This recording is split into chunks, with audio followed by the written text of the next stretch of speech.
नमस्कार मंडळी, स्वागत आहे तुमचं शितू किचनमध्ये। आज आपण मस्त झणझणीत असं शेवग्याच्या शेंगाचा रस्सा भाजी करणार आहोत। अगदी खायला भन्नाट अशी चव लागते।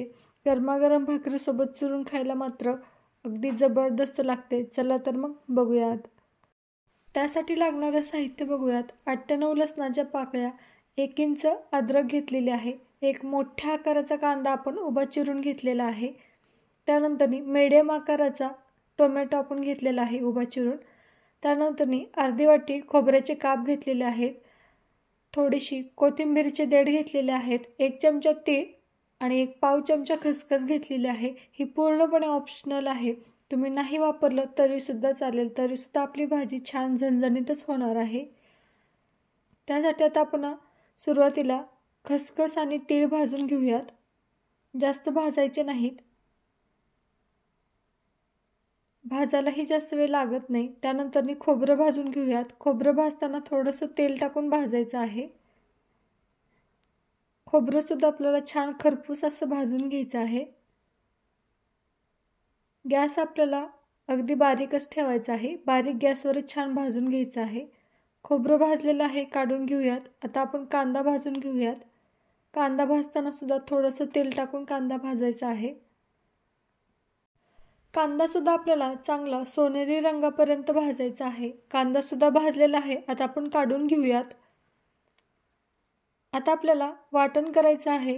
कांदा, खोबरं, लसूण याची बारीक अशी पेस्ट करून घ्यायची आहे आपल्याला। हवं तर तुम्ही वेगळी लसूण अद्रकची पेस्ट फोडणीमध्ये वापरली तरी सुद्धा चालेल।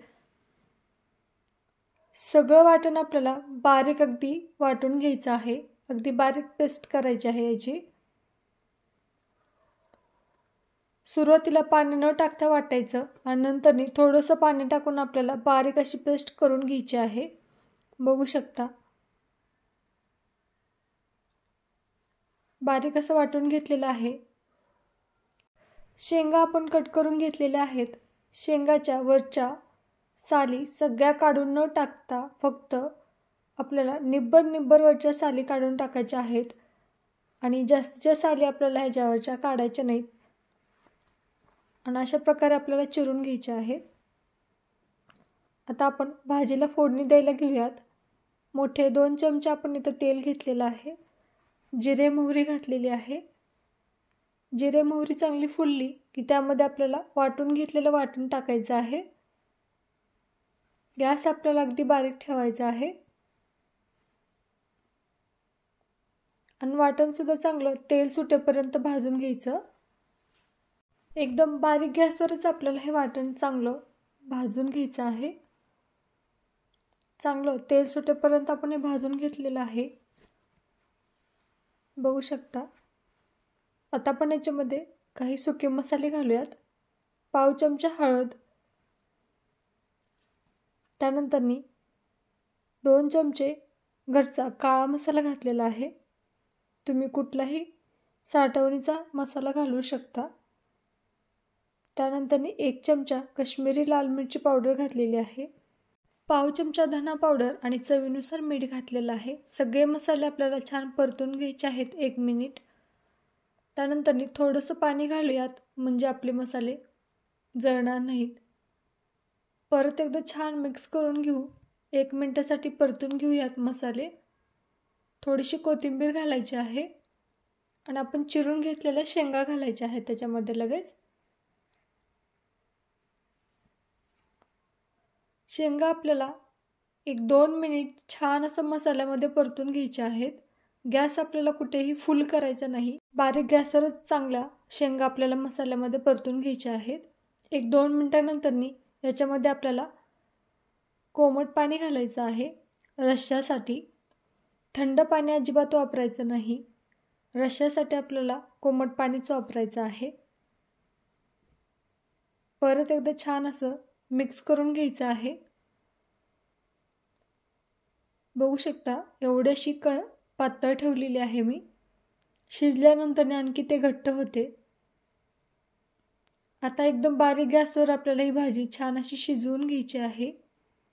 एक 5 ते 6 मिनिटानंतर आता आपण भाजी चेक करूयात। एखादी शेंग काढून घ्यायची आहे आपल्याला चमच्यावरती. शेंगाचा रंगसुद्धा चेंज झालेला आहे, बघू शकता. आणि शेंग आपल्याला थोडीशी हाताने दाबून बघायची आहे. दबली गेलेली आहे म्हणजे भाजी आपली शिजलेली आहे. जास्तही आपल्याला शिजवायची नाही, त्यामुळं पूर्णपणे आपली शेंगा शिजल्या जातात आणि ते खातासुद्धा येत नाहीत. परफेक्ट अशी आपली शेंग शिजलेली आहे. आता आपण गॅस बंद करूयात.